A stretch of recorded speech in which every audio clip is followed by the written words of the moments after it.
Welcome to this video, Game 5 of the World Championship match between Carlsen and Anand in Chennai, India. And we had 4 draws up to now.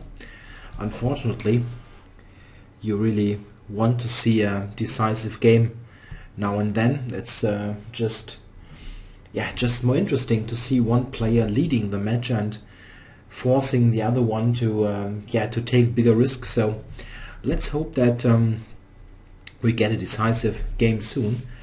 Okay, let's check out game 5, played today with Carlsen having the white pieces, and he opens with c4, which is a slight surprise maybe, after he played knight f3 2 times. But okay, I'm still expecting him to play e4 at some point, but maybe he really decided beforehand that he focuses on flank openings in this match, and therefore c4 makes lots of sense. It just prevents the kind of setup that Anand played in the first 2 games, where he played a quick d5 and g6 against knight f3, and of course c4 is the move that really prevents d5 for the time being. The only way d5 is going to be played is after some prep move. Anand played e6 now, and it seems that Carlsen was slightly surprised by this choice. In fact, I wouldn't have reckoned with this move as well, because Anand usually is not playing the Queen's Gambit declined, which after knight c3 d5 would come up. Knight f6 here allows e4, so-called Mikena's variation. That is an opening that black rarely allows. It's believed to be a bit tricky for black. So surprisingly, Carlsen plays d4 instead of knight c3, and now Anand could have gone back to his normal ways, playing knight f6 e6 to decide later if we have a Nimzo or Queen's Indian, for example. But he plays d5, obviously having a specific idea in mind, and this idea we see quickly is c6. And this is really a surprise. Anand has used this move only very, very occasionally in faster time controls, and it's a very sharp choice for a World Championship match, simply because white has the move e4, and this is what Carlsen plays. If he would have gone, oops, this was not intended. If he would have gone for other moves like knight f3, Anand has a choice. He can go to knight f6 to the semi-Slav, which is one of his old favorites since his childhood days. Also played in the matches against Kramnik, against Galfond. Or he could have played the very sharp notable. This would have been a sensation if he would have gone for that. But e4 is the principled move here anyway, because black neglected the 4 square with his pawn moves, and this is really the principled way to go. However, after d takes, knight takes, check, there's this check, and this is what Anand played. Here the overwhelming majority of games is continued with the move bishop d2, the so-called Marshall Gambit. This is another Marshall Gambit, and this is a very dangerous line for black, also for white, to be honest, because you're giving up a central pawn. But oops, of course not that. Bishop b4, check, queen e4 check. This is how it is played, and now white has a choice between bishop e2 and knight e2.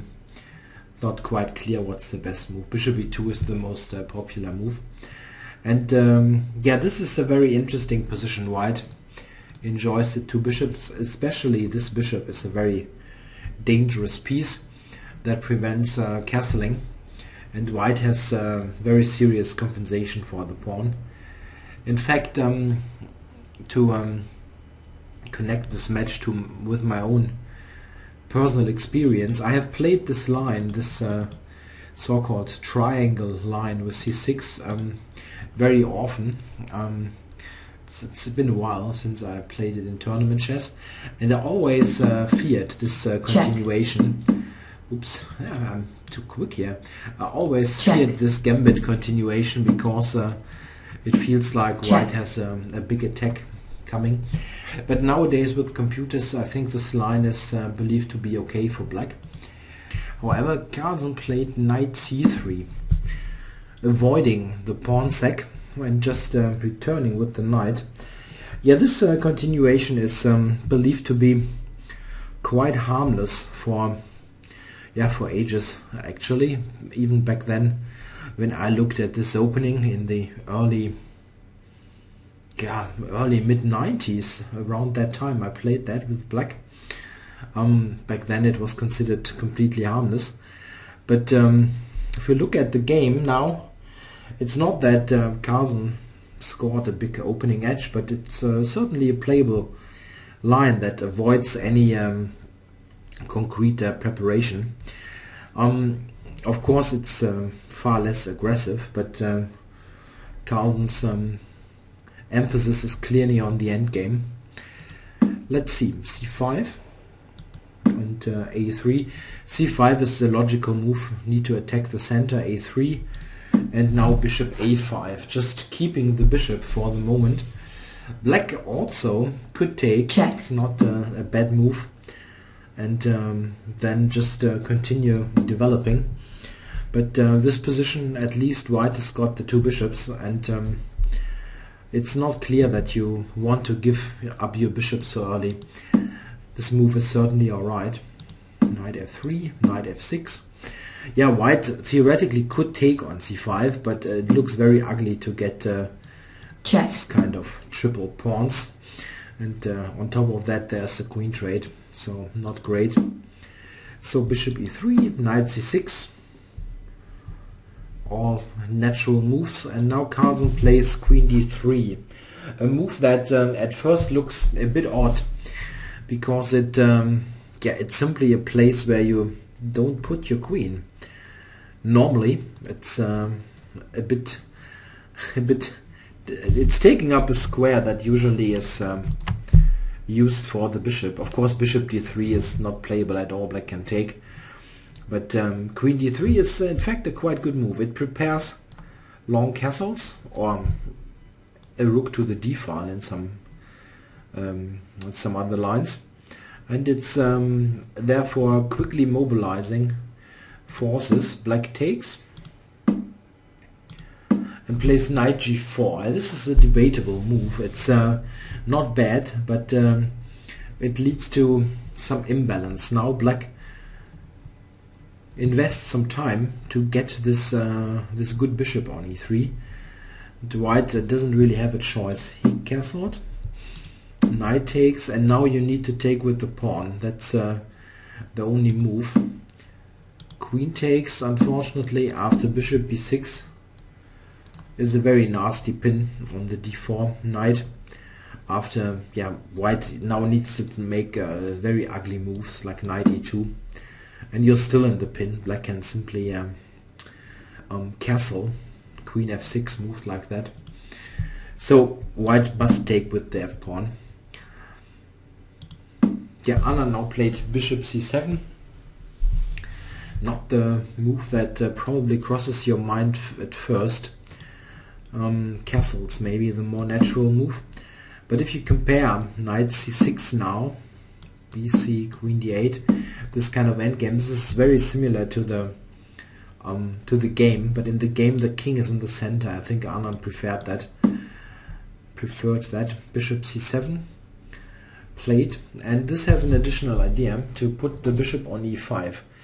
This can be a very good setup for Black. For instance, if White tries a move like that, knight to b5, trying to get this bishop, then Black can simply play bishop e5 and secure this piece. And this kind of position is very delicate. If White plays in a somewhat mistimed manner, then he can easily be worse against the two bishops. He needs to use the activity that he's got at the moment, the better development basically. After bishop c7, Carlsen played knight takes c6, directly going into the endgame. Recaptured. Check. And now we get this position, bishop e2. The bishop is aiming for f3. So how to evaluate this position? It's very important to see that this bishop on c8 is a problem piece for black. It's not able to find at the moment a good post. It can only be developed to a passive square like d7 or b7. White will put the bishop on f3 and always pressurize the weak pawn on c6. In general, the pawn structure is slightly better for white. The e3 pawn is also weakness, but it's not as easily attacked as the c6 pawn. In fact, if black in this position attacks the pawn, white can even look at lines where this pawn is sacrificed, but simply rook d3 is also good, intending bishop f3. This move does not really help much. There's also knight e4 in the air. He played king e7, which is perfectly alright. Bishop f3 and bishop d7. Yeah, and knight e4. All this very logical. The knight intending to go to c5 or go to d6. And Anand replied bishop to b6, very logical, attacking e3. And now c5 was played. All this was played rather quickly, and it just makes lots of sense. Of course, now black's reply is not a bishop move. Bishop c7, for example, is just too passive. White will get the knight to d6, double on the d file, and it looks like some real pressure. He played f5. This is much stronger. The idea is, of course, if the knight now moves to any square, even here, you simply grab the pawn. So there's only one reply. White needs to take on b6, takes on e4, and now an important moment where white needs to play the precise move. Okay, for player of Carlsen's strength, it's an automatic reaction, but still something that many amateur players don't really appreciate.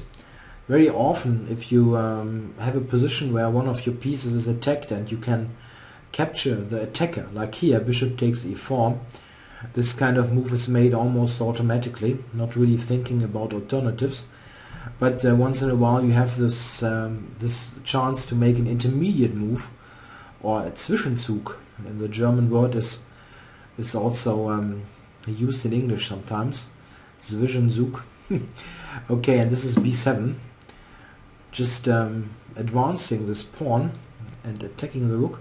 So black must play rook b8, and only now the recapture, and rook takes b7. Then in comparison to the immediate capture on e4, let's just have a look at that. Here black can take and has improved his pawn structure. This is now a pawn duo. We see that the pawn structure is exactly identical. Two pawns, those two isolated pawns, and the kingside pawns. So white would have absolutely nothing here. This is why he played b7, rook b8, and this kind of move order. Now black has a slightly worse pawn structure. He's got those three isolated pawns, and white has this little island b2, a3, and e3. So with the additional asset of this bishop on e4, good piece, white is slightly better, but it's more of a symbolic advantage. It's nothing that you really expect to convert to win.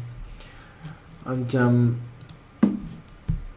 rook f1 played, rook b5, activating the rook on the 5th rank, for example here, and rook f4. To be honest, I think that Carlsen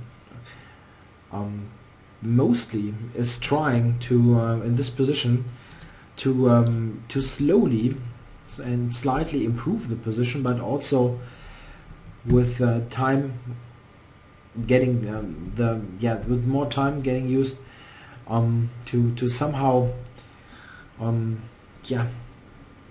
provoke Anand a bit to do some active moves and maybe get some more ideas to attack Black's position. I think it is very difficult to do anything constructive for White. Here Anand played g5. This is what I meant. He tries to provoke those moves. It's not a bad move at all, but it gives some additional ideas like rook f6. If the rook is doubled on the f-file, there's probably rook f6, a slight weakness.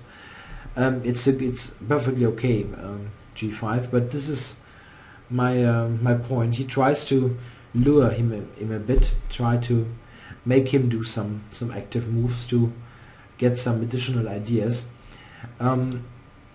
This was also possible, and probably the move I would have preferred. It's not better than g5 or anything.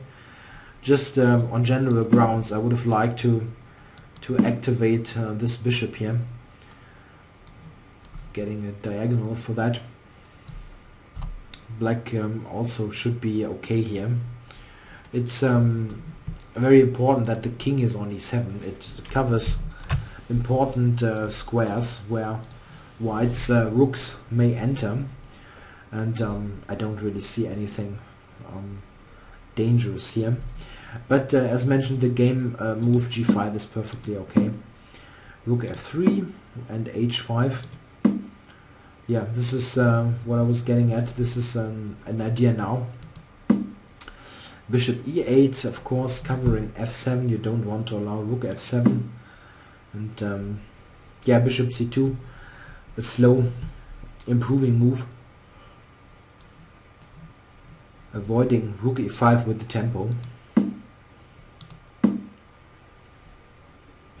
Yeah, rook f6, it's a bit more active there, and also covers this square. If White is playing a nothing move, let's say h3 or something, then bishop g6 is oops, not this one. Bishop g6 is aiming to set up this pin here. Very annoying. So this is why this move is played, covering g6, h4, and e4. Yeah, e4 is a bit hard to understand, because the bishop now is a bit limited, but it has got a concrete idea. We see that Carlsen is trying for a regrouping. King d2 and b3. This is his idea. He wants to, with e4, take the d5 square away from Black's rook, so that he can easily advance the king. It's still a very very drawish position. Still White is the only one to try a bit, but it's very drawish. King c3, check. Rook c5, check. This is basically not so much happening. This rook, of course, wants to enter on d2, so this is protected. And rook d4. Interestingly enough, in the press conference after the game, Anand said that rook d4 was maybe a very big mistake that he committed. This is not really supported by analysis. I mean, by my analysis, but also the computer's analysis. It says that rook d4 is perfectly alright, and Black made a mistake later. So let's see. Rook d4 seems very logical to me, actually, activating the rook. Yeah, it allows that, but this doesn't seem to be a big problem. Black has this resource, bishop d1, and now after bishop to b1 and rook b5, Black has this counterplay against the b3 pawn. Carlsen had calculated all this as usual, very precisely. King c3, attacking the rook. And the rook doesn't really have many squares, you don't want to retreat it. So e5. And now rook b2. Yeah, of course, this looks a bit passive, but at the end, this whole setup keeps white's position together. And these pawns that were advanced a couple of moves ago might turn into a weakness that can be attacked by the lone white rook. e5 and rook g6. Yeah, and now Anand plays the sharpest move with not much time on the clock. He played a4. He also could have simply played g4, keeping the pawn, and this also seems to be leading to a drawish, very drawish position. He played a4, as mentioned, sharper, still okay, but it demands a bit more precision, I guess. White took on g5, of course. Need to grab the pawn. Check. As long as you get the chance. And black regained the pawn on b3. Check. Of course, e5 is falling.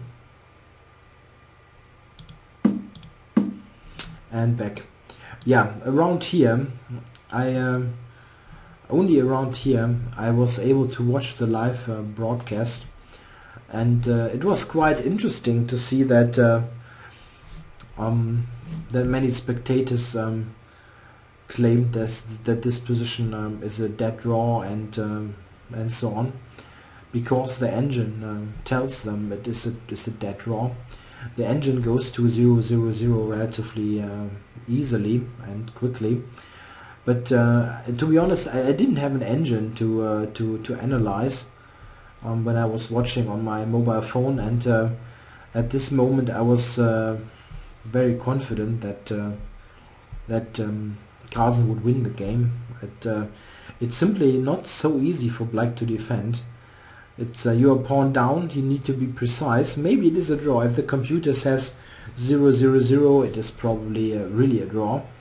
But the point is, okay, what does 0-0-0 mean? It means that with perfect play, it's probably a draw. But this also means that black here has to play perfectly to save the draw, while white can simply do the things he needs to do, trying to make some progress and not blundering things. And black really is walking this tightrope. So I thought that from a practical point of view, this isn't so easy. If you look at analysis, it seems that Anand could have drawn, but it's not so easy at all. He played rook d1, check, e5 check, king to d5, and bishop to h7, intending this bishop check. And here, exactly in this position, we have I think, the critical position of the game.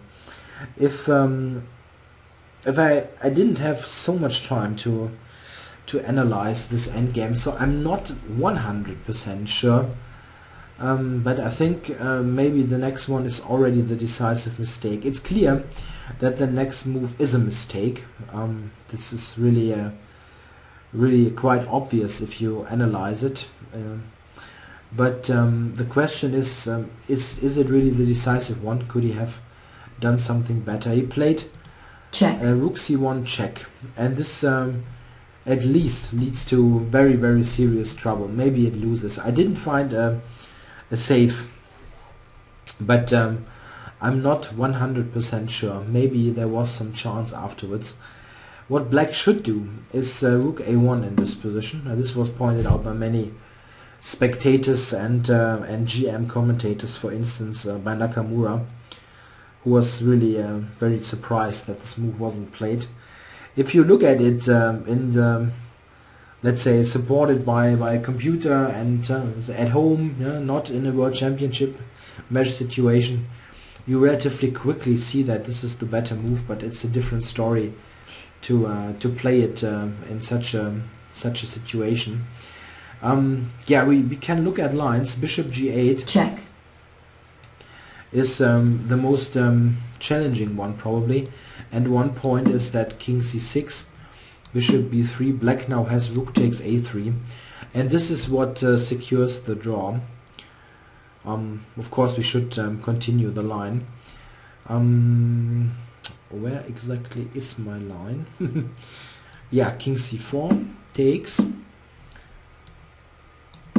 king c3, stopping the b pawn for the moment, and here is king d5 is the important move, and there's absolutely no way to make progress. Let's say rook h4, that's rook a2, and you have no way to keep those two pawns together. If you play a move like rook g4, there is the important resource c4, and now black is threatening rook c2, and this would even win. So you cannot even take on c4, of course, it's just a check, but white can, however, play this line. And this, of course, is completely dead. You get the h-pawn. This is one critical line. And of course, there are some other lines to consider. And you cannot really tell what detail Anand overlooked. It's hard to say. In the game, check, as mentioned, he played rook c1, and we can say quite quickly, or I see quite quickly, this doesn't really help black so much. You get this check in, but you don't have rook c2, for instance. There is this distant bishop watching over c2, and after rook g1 attacking the pawn, check, white has got this this check, and the following is very forced. Black needs to go back. If you advance, you give up this this with check, so like this, check, and this doesn't really help. At the end, white keeps the two passes, something like that, and you get this and have the a pawn in addition, so a complete win. Yeah, you need to go back. There's no choice. check, And then yeah, white first gave this check. Yeah, and it's not easy for black at all. He went back, which looks a bit passive at first, but king b5 is not really a big difference after this. White has a4 as an additional idea, and the big problem is if black now takes on g2, check, that this position is losing. There's no way to save this position as black. It's just too much. This rook is protecting the pawn from the side, and white will push the h pawn. I'm sorry. In fact, I'm glad that I can do this video. I have some cold, and my voice is surprisingly stable. I'm glad to manage to do this at all. Okay, the check on h6, and the king went back to d7. Of course, white takes and recaptures on b3. And the big fundamental difference to the line with rook a1 on move 45 is that the a pawn now is still on the board, and in fact is the decisive factor. After rook takes h4, the combination of white's passes is just too much. Anand here played king e6, which is maybe not the toughest move. Around here you can try maybe to improve on the defense, but I didn't really see something that that really draws. Let's say rook e2, for example, a4, rook e5, king c4. It also seems to be winning for white. I don't see a save. White will get the pawn and the two. There are positions with the two flank pawns, A and H pawn, that are a draw, but this is not one of them. So king e6 was played, a4, and after that the combination of the two pawns is too much. Rook h7 is a precise move, cutting the king and allowing, no, not like that, allowing the a pawn to advance, so black cannot stop this. White check, gets the pawn to a7, and after king c5 and h4 he resigned. Yeah, black has simply no recipe against the h-pawn. So the first win in this match, the first decisive game, Carlsen winning. And to be honest, I'm glad that we have a win. I'm not really rooting much for one of the players, but I think it's a good thing to have a win. I had given a comparison to other sports where matches often really get spiced up when one side scores a goal or a lead in some way that forces the other side to take more risks. In this specific situation, we tomorrow get game 6, where Anand is having the white piecing, where Anand does have the white pieces, and in the middle of the match, after 6 games, in fact they switch the color distribution, so Anand will have white in game 6 and in game 7. This means that he's got 2 chances with white, and of course this is very important. If he scores a win to level the match, it would be of course excellent, but he also must be cautious not to overpress, because I think if Carlsen would win another game, the match is over. He won't come back from a 2-game deficit. It's difficult enough to come back from a 1-game deficit. It seems that Carlsen in this match has the clear strategy to avoid anything remotely looking like a deep opening preparation. He just plays relatively non-critical lines, like this one, flank openings, English opening, Ratty opening, or here in this case this early knight c3, which is not really a challenge.